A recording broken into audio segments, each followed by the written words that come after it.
নমস্কার বন্ধুরা, আপনারা দেখছেন সঞ্চিতা রায়দাস চ্যানেল। আমি সঞ্চিতা, আমি রয়েছি নেপালের পোখরাতে। এই ভিডিওতে আপনারা যেটা দেখবেন সেটা হচ্ছে পোখরার 7টি প্রধান আকর্ষণ। প্রথম আকর্ষণই হচ্ছে পোখরার প্রাচীন মন্দির, এই বিন্ধ্যবাসিনী মন্দিরটি। আমি আপনাদের আগেই একটা কথা বলে দিই, প্রত্যেকটি ভিউ পয়েন্টের আলাদা আলাদা ভিডিও বানিয়ে আমি এক একটি পর্বে আগেই পোস্ট করে দিয়েছি। চাইলে আপনার ডেসক্রিপশন বক্স চেক করে নিতে পারেন, প্লে লিস্টও চেক করে নিতে পারেন। ফার্স্ট পয়েন্ট থেকে আমরা সেকেন্ড পয়েন্ট মহেন্দ্র কেভে চলে আসলাম। ওখান থেকে বেরিয়ে আমরা চলে গেলাম ব্যাটস কেভে। ব্যাটস কেভের ভেতরটা ভীষণই রোমাঞ্চকর, ভীষণই রহস্যময়।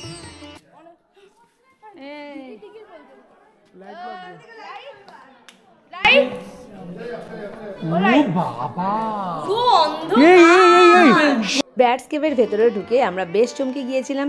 ওপর দিকে তাকিয়ে দেখি প্রচুর পরিমাণে বাদুড় ঝুলছে। এই গুহার ভেতরের অভিজ্ঞতা আমি শেয়ার করেছি আমার বড় ভিডিওর সাথে। এখান থেকে বেরিয়ে আমরা চলে গেলাম আমাদের পরবর্তী গন্তব্যে।